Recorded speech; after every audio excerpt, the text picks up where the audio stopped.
ဆရာကြီးမင်္ဂလာပါရှင်မင်္ဂလာပါသမီးအခုမေခွန်းရှင်ကကိုပိုင်အောင်ခန့်ဟုတ်ကဲ့ဆရာကြီး28နှစ်ဟုတ်ပြီအလုပ်ကတော့စေးတုတ်တဲ့အလုပ်ပါတဲ့လွိုင်ကော်ပါဆရာကြီးဟုတ်ပြီ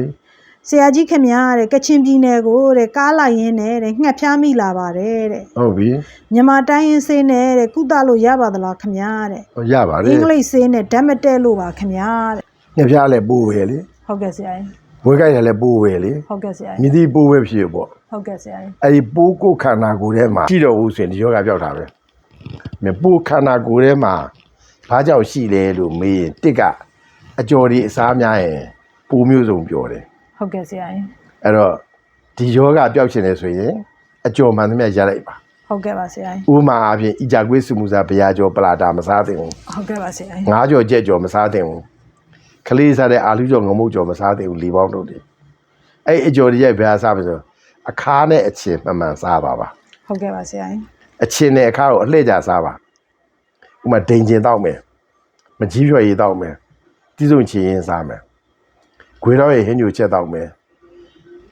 မြင်းခွရဲ့ဟင်းညိုချက်တောက်မယ်ပေါက်ပန်းပြူရဲ့ဟင်းညိုချက်တောက်မယ်မေဇီလီရဲ့မေဇီလီဘူးကိုဟင်းညိုချက်တောက်မယ်အခုဆရာပြအေခါတွေပြောနေတာနော်ဟုတ်ကဲ့ပါဆရာကြီးအဲ့လိုအခါနဲ့ချင်းချိုစားပေးခြင်းအဖြစ်ဒီယောဂကြောင်းညမြစ်အကုန်ကြမများပဲနဲ့အနာလဲစီးလေးဆိုအနာဆိုရဲ့စကလုံးကိုအားထားပြီးသုံးခြင်းအဖြစ်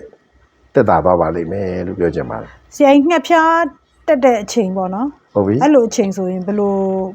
ဘေးရလူကဘယ်လိုပြုစုပေးရလဲငှက်ဖျားတက်ချိန်ကတော့လေဟုတ်ကဲ့ဆရာငှက်ဖျားတက်ချိန်ကအေးတာပဲဟုတ်ကဲ့ဆရာကြီးအေးပြီးတော့ချမ်းတာပဲချမ်းပြီးတော့တုံတာပဲဟုတ်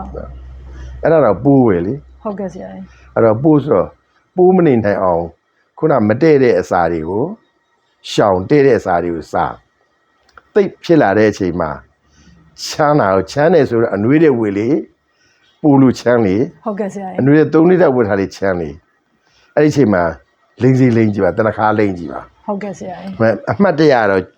ရင်ပန်းနဲ့ကြောကုန်းကိုချမ်းတာဟုတ်ကဲ့ဆရာကြီးတစ်ရင်ပန်းနဲ့ကြောကိုချမ်းတာမယ်ဘဲချီကိုအရင်စလိမ့်ပါလိမ့်ရင်6အောင်ပုတ်ပါပြီးရင်ညာလက်ကိုလိမ့်ပါဘဲချီညာလက်ကို3ကြောလောက်လိမ့်ပြီးပြီဆိုရင်ကို